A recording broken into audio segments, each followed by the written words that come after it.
महासंवाद है, इसका सबसे क्लियर स्पष्ट कंसेप्ट है। हम ये समझना चाह रहे हैं कि भारत विश्वगुरु बनने के ओर अग्रसर है।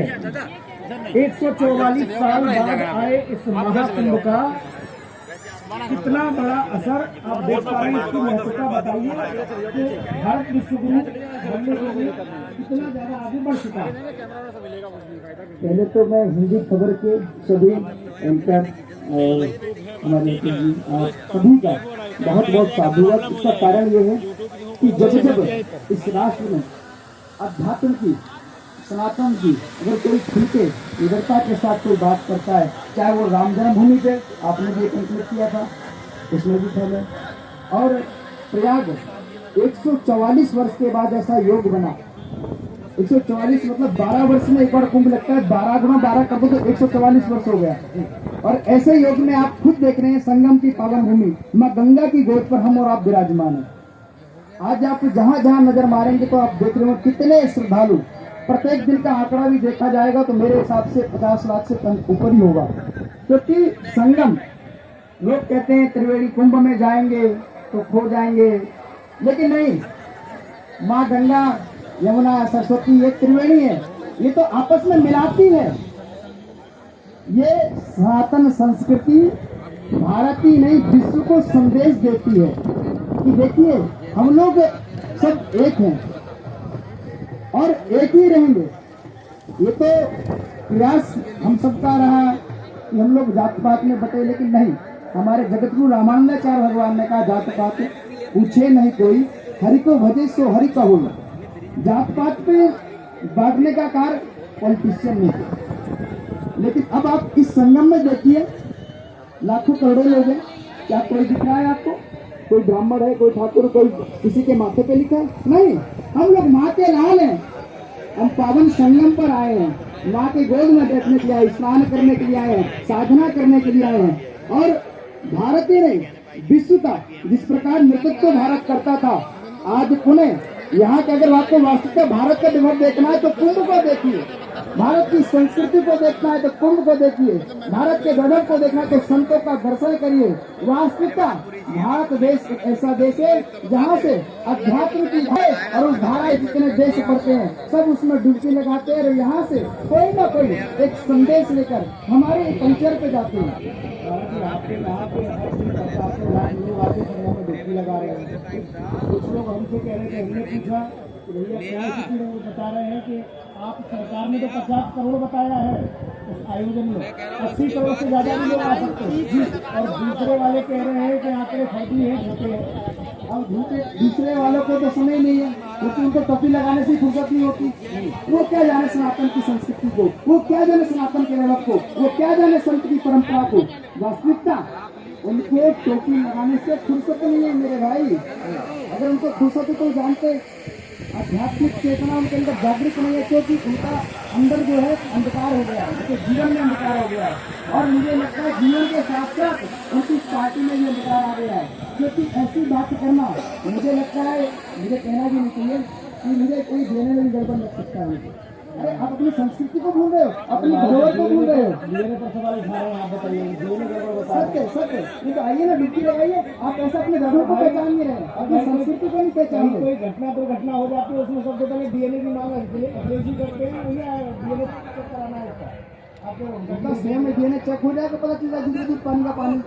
मुझे तो लगता ही है, लेकिन इनको सोचना चाहिए, विचार करना चाहिए कि आप अपने आध्यात्मिक चेतना को जागृत करें। आप आइए, मैं आपको निमंत्रण देता हूँ, आप जिस धारा में चले उस धारा से प्रवृत्ति होकर माँ गंगा की गोद में आइए। अच्छा, हमारे जीवन के अंधकार को प्रकाश करें। इतना आक्रोश क्यों है आप लोगों के मन में विपक्ष की पार्टियों को लेकर? एक पार्टी देखिए, मैं किसी पार्टी कमीशन से करता हूँ, छोटा और सेवा करता हूँ, जिसे आप लोग सनातन को कोई ललकारेगा, आध्यात्मिक को चिंता करेगा, कोई उसका द्वेष करेगा, तो कतई सनातन, बिल्कुल सनातन योद्धा बर्दाश्त नहीं करेंगे, चाहे वो कोई भी, चाहे संत हो चाहे हिंदू हो, और बर्दाश्त करना भी नहीं चाहिए। आप पे अगर हिम्मत है तो आप जाइए, आप अनेक धर्म में आके उसमें जाके आप करके दिखा दीजिए, यहाँ सरपंच से जुदा हो जाए। आप सिर्फ सनातन को क्या कमजोर समझे? नहीं, भारत जाग चुका है, तो भारत का हर एक युवा जाग चुका है, और आध्यात्मिक, आप नगरी में बैठे आप देखिए, आप सबसे ज्यादा देखेंगे तो युवा ही दिख रहे होंगे। आप यहाँ से जो कल्चर था, अब से पूर्व में विश्व में क्या होता था, कोई भी नया साल मनाते थे, लेकिन इस वर्ष नया साल नहीं मनाया। हम लोग अपना नववर्ष बनाएंगे तो चैत्र में बनाएंगे। इतने लोग जागरूक हुए, लोग नए साल में जाते थे, कोई पिकनिक पे, कोई गोवा कहीं कोई। लेकिन आज के समय में आप राम मंदिर देखा होगा, नए साल में सबसे ज्यादा अगर भीड़ हुई तो राम मंदिर में हुई। वास्तविकता सनातनी से जाग चुके हैं। एक बात और आ रही है महाराज जी, कह रहे हैं कि भाई वहाँ जितने लोग जा रहे हैं वो सब रील बनाने जा रहे हैं और बाकी कुछ नहीं है।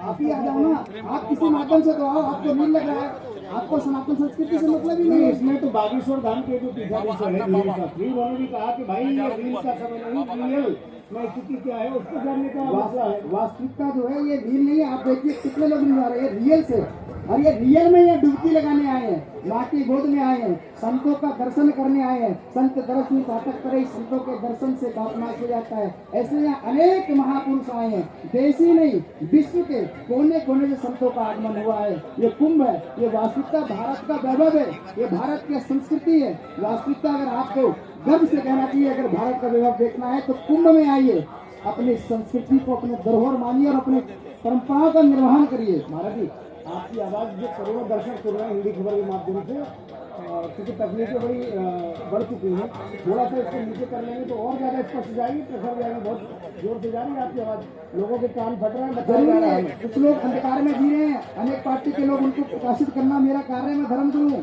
तो मैं प्रकाश कर रहा हूँ अपने दूर अपनी आवाज। तो आपकी आवाज तो वैसे बहुत तेज है भैया, थोड़ा प्रकाश करने तो और ज्यादा तेज जाएगी। उनके जीवन में अंधकार है, प्रकाश लाना बहुत जरूरी है। निकलो वास्तविकता, ऐसा सुअवसर 144 वर्षों के बाद आया है। अरे सब कुछ भूल के आ जाओ, डुबकी लगाओ।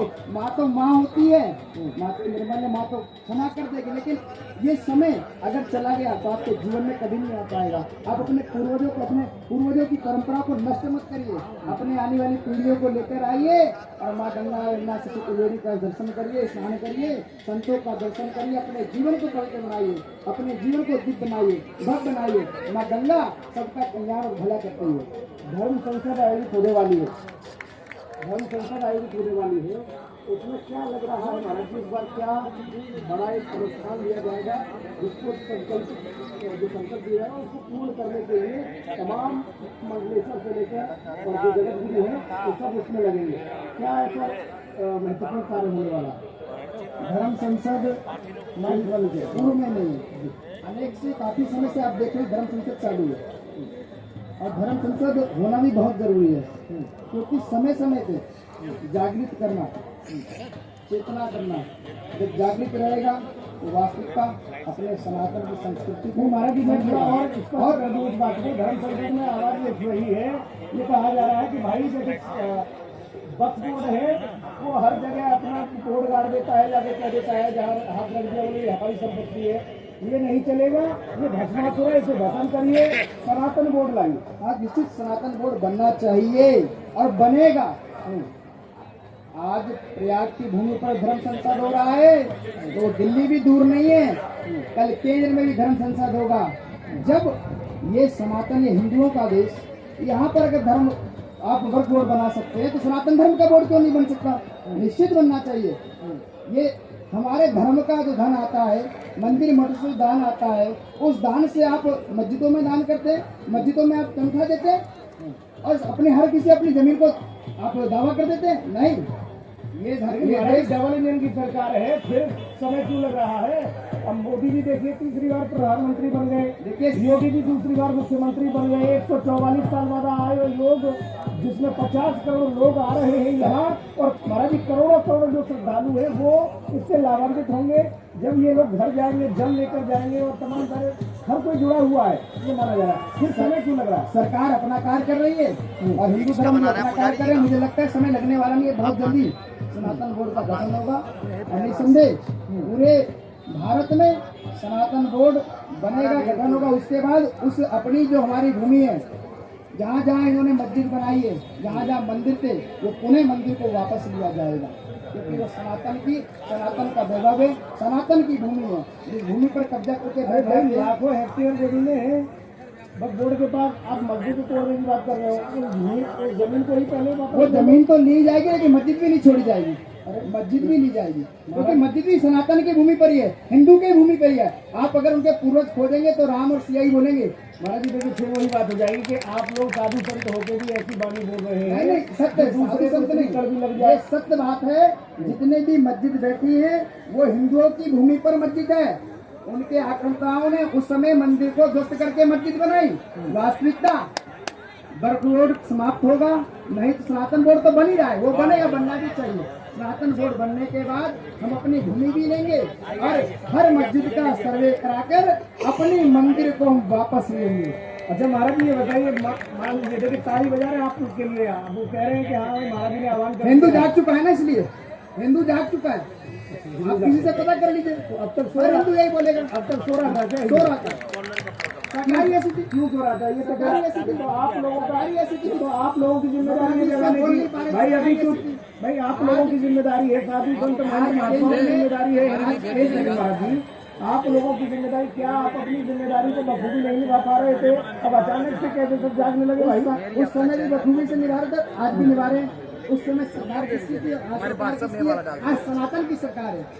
अरे भाई संतों की सरकार का क्या लेना है? संतों की संतों के सनातन के वैभव को समझ रही है सरकार, वास्तविकता हमको पता चल गया। और हम तो करें जो पार्टी आज सरकार में नहीं होगी सनातन के लिए कार्य करें, हम तो उसका स्वागत करते हैं, हम तो उसके साथ भी रहेंगे, लेकिन हम तो करें।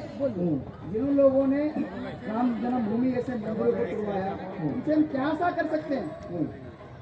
कोई आशा नहीं कर सकते। वास्तविकता हिंदू जाग चुका, इसमें कोई संदेह नहीं है।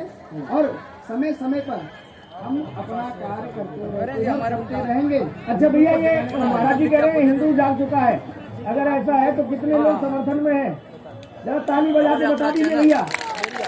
हिंदू हिंदू जाग चुका है। अब सनातन पे जो भी उंगली करेगा, ना उंगली रहेगी ना उंगली करने वाला रहेगा। अच्छा पहले उंगली काटेगा, उंगली उठाने वाले को निपटाओगे। हम लोग कानून को मानते हैं, कानून है। अच्छा ठीक है महाराज जी, एक सवाल हो। आपने कहा कि भाई सनातन बोर्ड बनने जा रहा है, वक्फ बोर्ड को हम खत्म करा के मानेंगे, ठीक? अगर दोनों ही काम नहीं हुए फिर क्या होगा? फिर आगे क्या करोगे आप लोग? केंद्र में जाके संसद, धर्म संसद फिर पुनः आयोजन करेंगे और पूरे देश में समस्त हिंदू जनमानस से हम निवेदन करेंगे कि केंद्र की सरकार को फिर घेरा जाए और अपना हम सनातन बोर्ड को बना के रहेंगे। उसमें कोई समझौता नहीं करेंगे। बहुत समझौता कर लिया, बहुत संघर्ष कर लिया, बहुत लाठियां खाई, बहुत गोलियां खाई हिंदुओं ने, लेकिन अब समय नहीं है। अब हिंदू जाग चुका है, अपने अधिकार लेकर रहेंगे। तो यहाँ जितने जो लोग आ रहे हैं महाराज जी और जो आपको सुन रहे हैं, उन्हें तो आप ये मैसेज दे ही रहे हैं कि भाई आप बता ही रहे हैं कि देखिए हिंदू जाग उठा है, तालियां भी बजाई लोगों ने। लेकिन आप लोग अपने माध्यम से किस तरह से हिंदुओं में जागरूकता और फैला रहे हो, सनातन धर्म के लिए एकता का संदेश देने के लिए क्या और कर रहे हो जो अब तक बाकी लोग नहीं जान पाए हैं? देखिए संत आज भी अपने अपने जहाँ जहाँ जिनका निवास है उस पूरे जिला में आज भी आयोजन कर रहा है, हर घर में जा रहा है। हिंदू संत कभी भी किसी जात पात को नहीं मानता। मैं स्वयं समस्त हिंदुओं के जाता हूँ। ये जात पात जो बांट दी गई है ये तो सिर्फ एक पॉलिटिशियन का देन है। मैं जाता हूँ, सबको जागरूक करता हूँ, सबके यहाँ भोजन भी पाता हूँ। देखो हम सब एक हैं, अगर हम एक रहेंगे तो सेफ रहेंगे और बटेंगे नहीं तो कटेंगे नहीं। मैं सबको संदेश देता हूँ और सबको प्रयास भी करता हूँ। हम लोग एक साथ कंधे से कंधा मिला के अपने भारत को विश्व गुरु बना के रहेंगे। लेकिन महाराज जी आप कह रहे हैं कि देखिए योगी जी की तरह के बटेंगे तो कटेंगे, एक रहेंगे तो नेक रहेंगे, और सनातन संस्कृति ये सिखाती है वसुधैव कुटुंबकम। फिर ये तो दोनों विपरीत हो गए, विपरीत क्यों हो गए? अरे भाई बटेंगे तो कटेंगे, यहाँ बटने कटने की बात हो रही है। हमारे हिंदू जनमानस को जिस प्रकार तोड़ा जाता है राजनीति के माध्यम से, मैं उनको निवेदन कर रहा हूँ, हम लोग क्यों बटे? हम लोग सब एक ही तो है। आप अभी गंगा में आए, स्नान किए, कोई पूछ रहा है क्या? आप कौन है?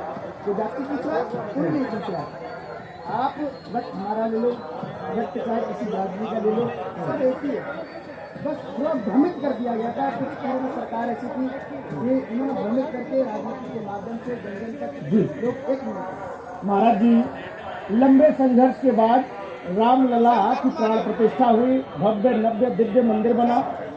लेकिन उसके बाद जब चुनाव हुआ तो अयोध्या सीट भाजपा हार गई। और आप लोग कह रहे हो कि भाई हमें उम्मीद सिर्फ भाजपा पे है, वही सब कर सकती है। उम्मीद आपको है, जनता भाजपा को हरा देती है अयोध्या में। जनता हराई नहीं, अब चुनाव देख लीजिएगा।